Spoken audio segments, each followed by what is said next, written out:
लोग अभी कांग्रेस छोड़ के गए हैं, क्या चुनाव के बाद यदि वो कांग्रेस की तरफ लौटते हैं तो उनके लिए दरवाजे खुले रहेंगे? बिल्कुल, मैं मानता हूँ 4 सीट हर हालत में कांग्रेस पार्टी जीतेगी।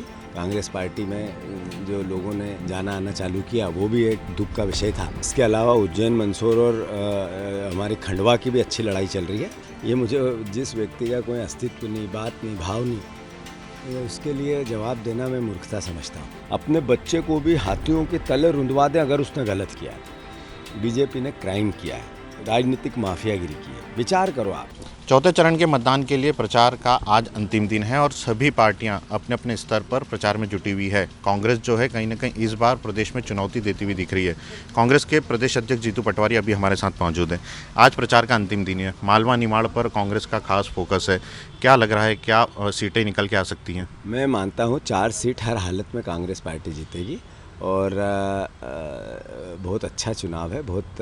जो चुनाव शुरुआत थी तब हमारे वर्कर ज़रूर हताश थे, थोड़े निराश भी थे। चुनाव विधानसभा के हमारे भी थे। फिर जो जिस तरीके से कांग्रेस पार्टी में जो लोगों ने जाना आना चालू किया वो भी एक दुख का विषय था।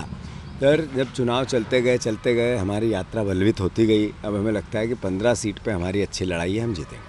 मालवा निमाड़ पे सबका फोकस रहता है क्योंकि विधानसभा का जो द्वार है यहीं से खुलता है। लोकसभा में भी ताकत जो है आजमाइश जारी है। पहले कांग्रेस का गढ़ रहा है, आदिवासी सीटें लगातार कांग्रेस जीतती आती थी लेकिन बीजेपी ने छीनी थी। क्या इस बार कुछ उलट फिर यहाँ पर दिखाई देगा? हाँ, 100% हम झाबुआ जीतेंगे, हम 100% धार जीतेंगे, 100% बड़वानी जीतेंगे।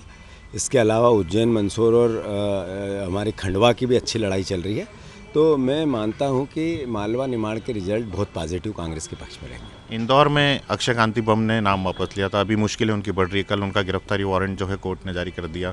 क्या लग रहा है कि कहीं ना कहीं बीजेपी में जाने का लाभ नहीं मिल पा रहा है? ये मुझे जिस व्यक्ति का कोई अस्तित्व नहीं, बात नहीं, भाव नहीं, उसके लिए जवाब देना मैं मूर्खता समझता हूँ और मैं मूर्ख नहीं हूँ। लेकिन इंदौर में कांग्रेस जो है नोटा को प्रचार कर रही है। 2% इंदौर की जो तासीर है, इनने माँ अहिल्या की एक ऐसी नगरी है जिन्होंने पूरी दुनिया में मैसेज दिया कि मेरा बेटा भी गलत करेगा तो मैं न्याय करूँगी। ये माँ अहिल्या ने कहा। तो हम उन्हीं के तो वंशज है, उन्हीं का तो आगे की भावी पीढ़ी है हम लोग। हमने जब सुमित्रा महाजन जी देश का नेतृत्व कर रही थी संसद में, गर्व महसूस होता था। इंदौर ने जब स्वच्छता की बात आई, एकजुटता से पूरी दुनिया में नाम कमाया। तो हो सकता है कि हमारे विपक्ष के लोग सत्ता में थे पर गर्व हमें भी था, आम जनता को था। अच्छा लगता है। मैं मानता हूँ ऐसे में नियति ने क्यों किया, क्या किया, ये हमारे हाथ में नहीं होता है, ये नियति के हाथ में होता है। किसने क्राइम किया सबको पता है, अहंकार कितना है सबको पता है। अगर रोज़ कपड़े के तरह दल बदलने लगे लोग तो फिर जनता का क्या होगा, वोटर का क्या होगा, पब्लिक क्या देखती है? नेताओं के लिए पब्लिक दिन पे दिन क्यों नकारात्मक होती जा रही है? नेताओं की इज्जत क्यों कम होती जा रही है? राजनीतिक वर्कर का भरोसा क्यों नहीं बनता है पब्लिक में? 2 में से एक को चुनना इसलिए ही चुने, ये कब तक चलेगा?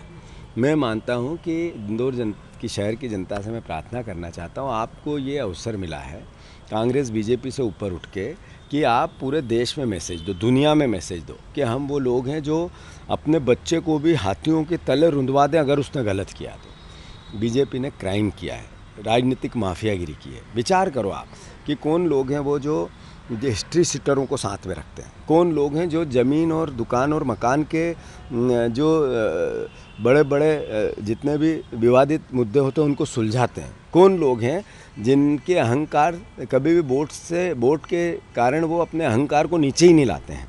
अगर उन लोगों ने ये क्राइम किया है तो फिर सबक तो सिखाना पड़ेगा। आप ये देखो कि आप इसलिए कि मैं बीजेपी का हूँ इसलिए बीजेपी को ही वोट दूंगा, ये वोट इस आपके वोट से अब बीजेपी के या कांग्रेस के या इंदौर के रिजल्ट पे कोई असर नहीं आने वाला है, पर आपके वोट से दुनिया में मैसेज जाने वाला है। तो मैं खासकर बीजेपी के परिवार वालों से अनुरोध करना चाहता हूँ, आम नागरिकों से अनुरोध करना चाहता हूँ, बुद्धिजीवियों से, जर्नलिस्टों से, कि इंदौर को अवसर नियति ने दिया है कि दुनिया को मैसेज दे। नोटा एक ऑप्शन है, कृपया करके उपयोग करें। ऐसी दवाई है जो बीमारी तो दूर करेगी पर किसी भी प्रकार का साइड इफ़ेक्ट नहीं होगा, इसलिए कृपया करके ये दवाई नोटा की ज़रूर लें। धन्यवाद। एक आखिरी सवाल मैं पूछना चाहूँगा कि जो लोग अभी कांग्रेस छोड़ के गए हैं, क्या चुनाव के बाद यदि वो कांग्रेस की तरफ लौटते हैं तो उनके लिए दरवाजे खुले रहेंगे? बिल्कुल नहीं रहेंगे।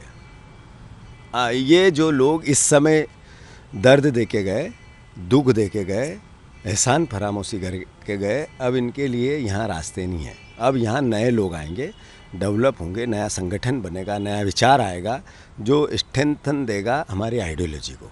हमें अवसरवादी लोगों से दूर रहने की कोशिश होगी। तो हमारे साथ जीतू पटवारी थे, जिन्होंने कि दावा किया है कि कहीं ना कहीं कांग्रेस जो है वो लगभग प्रदेश में 15 सीटें जीत सकती है। और बड़ी बात ये कही कि जो कांग्रेस छोड़कर जा रहे हैं अब उनके लिए दरवाजे पूरी तरह से बंद हो चुके हैं। कैमरा पर्सन संतोष जठवन के साथ अंशुल मुकाती, IBC 24 इंदौर।